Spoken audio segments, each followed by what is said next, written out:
ये तो बहुत ही अच्छी बात है कि रतनगढ़ में इतना भव्य और सफल आयोजन हुआ। मौसम की बाधाओं के बावजूद भगवान शिव की कृपा से कथा का सुचारू रूप से संपन्न होना वाकई अद्भुत है। पूर्व विधायक अभिनेश महर्षि का यह कहना कि इस सफलता का श्रेय रतनगढ़ के प्रत्येक नागरिक को जाता है, उनकी विनम्रता और सभी के प्रति सम्मान को दर्शाता है। ये सच भी है कि किसी भी बड़े आयोजन की सफलता में सभी लोगों का सहयोग और समर्पण बहुत महत्वपूर्ण होता है।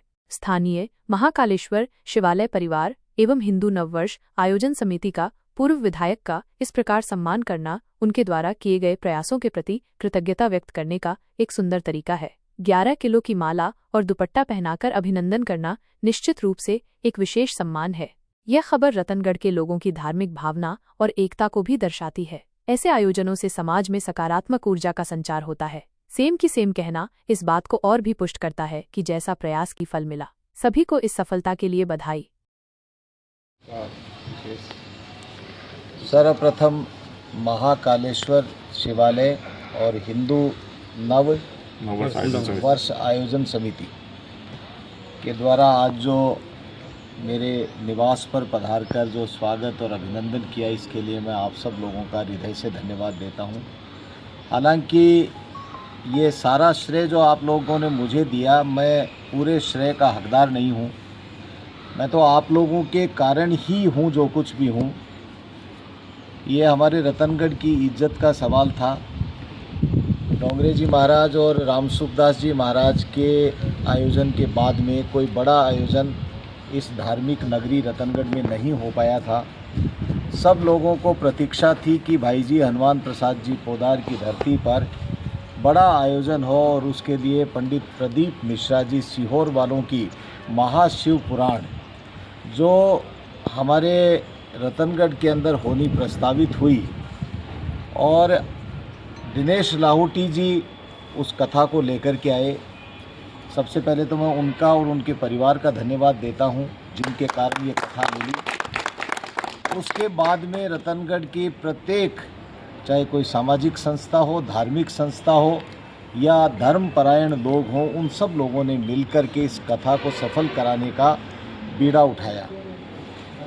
हमारी परीक्षा ली प्रभु ने और भोले बाबा ने कि एक दिन थोड़ी सी आंधी तूफान आई और हमें सजग किया कि आप लोगों को सेवा देने के लिए दिन रात एक करनी पड़ेगी, और उस बीड़े को रतनगढ़ के प्रत्येक व्यक्ति ने उस बीड़े को उठाया और सब लोग ऐसे लगे जैसे उनके द्वारा ही ये कथा करवाई जा रही है।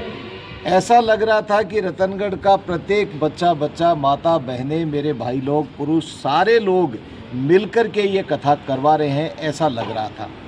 प्रशासन की अपनी मजबूरी होती है और जिम्मेदारी भी होती है, और प्रशासन ने जो एक दिन का विराम दिया, मैं पंडित प्रदीप मिश्रा जी का बहुत धन्यवाद देता हूं, जिन्होंने हमारी बात को माना। हमने निवेदन किया, आप सब लोग मेरे साथ थे, आप सब लोगों ने निवेदन किया कि एक दिन का विश्राम दे करके और कथा का हम व्यवस्थाओं को दुरुस्त करा देंगे और कथा को फिर चालू करना है।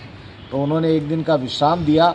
प्रशासन का बहुत धन्यवाद देता हूँ, माननीय कलेक्टर साहब का और उनके एसडीएम साहब, तहसीलदार साहब, सीआई साहब, डिप्टी साहब, एडिशनल साहब, एसपी साहब, सब लोगों का मैं हृदय से धन्यवाद देता हूं। चाहे पीडब्ल्यूडी के अधिकारी हों, चाहे पीएचईडी के अधिकारी हों, सब लोगों ने बहुत सकारात्मक भूमिका निभाई और एक दिन पूरे आप सब लोगों ने उन व्यवस्थाओं को दुरुस्त करवाया और दुरुस्त करवाने के बाद में कथा का फिर आयोजन हुआ। इसके लिए रतनगढ़ के हर व्यक्ति को मैं धन्यवाद देना चाहता हूं। हर व्यक्ति इसके अंदर अपनी भूमिका निभा रहा था। मैं देख रहा था छोटे छोटे बच्चे जिस तरह से सेवा कर रहे थे, आप सारे लोग जिस तरह से मिलकर के काम कर रहे थे, मुझे पक्का विश्वास हो गया था कि ये कथा सफल होगी और इसके अंदर किसी तरह का कोई विघ्न नहीं आएगा। हमें सबसे बड़ा जो हमें डर लग रहा था कि डोम जो है वो यदि गिर जाए तो कोई कैजुअलिटी नहीं हो जाए, क्योंकि डोम भारी होता है और उसके ऊपर संकट, यदि उसके अंदर वो गिरता है तो काफ़ी नुकसान होता है। तो उसके लिए जो हाइड्रो हमने 6 खड़ी की और कितनी भी आंधी तूफान आ जाए लेकिन वो उनको होल्ड कर लेगी, तो उसके बाद में उसको गिरने नहीं देंगे। तो बाकी तो कोई ऐसी दिक्कत थी नहीं, आप सब लोगों को मालूम है। लेकिन भगवान भोलेनाथ ने बड़ी कृपा की। पहले दिन मौसम विभाग बता रहा था कि कल और परसों और ज़्यादा आंधी आएगी, तेज़ अंधड़ आएगा और स्पीड भी जो है वो 60 से 70 की स्पीड बता रहे थे, जो बहुत ज़्यादा स्पीड होती है। लेकिन भोलेनाथ की कृपा देखिए, उस दिन के बाद में एक थोड़ी सी हवा भी नहीं चली, ये बहुत बड़ी बात है। तो मैं आप सब लोगों का हृदय से धन्यवाद देता हूँ। उसके बाद में कथा हुई, 7 दिन की कथा संपन्न हुई और रतनगढ़ जो धार्मिक नगरी है, जो छोटी काशी के रूप में जानी जाती है, जिसकी प्रतिष्ठा पूरे देश में है, पूरे विश्व के अंदर 272 देशों के अंदर आस्था चैनल के माध्यम से ये कथा देखी जाती है। 272 देशों में रहने वाले लोगों की नज़रें लगी हुई थी रतनगढ़ की कथा के ऊपर और प्रशासन ने इजाज़त दी, आप सब लोगों ने सहयोग किया और ऐसा लग रहा था मुझे, मैं रात को कई बार 1:30-2 बजे तक भी जाकर के देख के आता था। माताएं बहनें पंडाल के अंदर 20-20, 25-25 हज़ार बहनें वहाँ पर रात को रात्रि विश्राम करती थी और डोम में जगह जब नहीं मिलती थी तो साइड के अंदर खुले में टीले के ऊपर भी वो सोती हुई मुझे दिखाई देती थी। वहाँ पर गर्मी के मौसम में सर्प भी निकलते हैं, बिच्छू भी होते हैं और जंगली जानवर भी होते हैं, लेकिन कोई भी किसी तरह की तकलीफ़ नहीं हुई, क्योंकि ये बाबा हमारी रक्षा कर रहे थे, भोलेनाथ हमारी रक्षा कर रहे थे। तो रतनगढ़ के लोगों को सबको बहुत बहुत धन्यवाद देता हूँ, प्रशासन को धन्यवाद, पत्रकार बंधुओं का धन्यवाद और विशेष रूप से आप सब लोगों का धन्यवाद जिन्होंने धार्मिक आयोजन के अंदर अपनी भूमिका निभाई।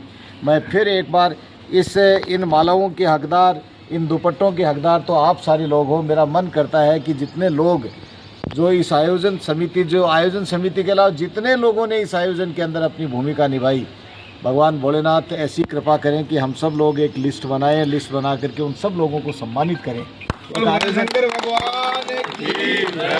एक आयोजन मेरी प्रार्थना है कि आप लिस्ट बनाइए, एक बहुत अपन आयोजन करके उन सब लोगों को सम्मानित करें कि आप सब लोगों ने अपने घर बार को 7 दिन के लिए त्याग करके जिस तरह से देश विदेश से और पूरे हिंदुस्तान भर से आए हुए लोगों की सेवा आप लोगों ने की, निश्चित रूप से आप लोगों ने इस रतनगढ़ की प्रतिष्ठा को बढ़ाया है, इस मान और सम्मान की रक्षा की है। इसलिए मैं आप सब लोगों का हृदय से धन्यवाद देता हूँ। बहुत बहुत धन्यवाद।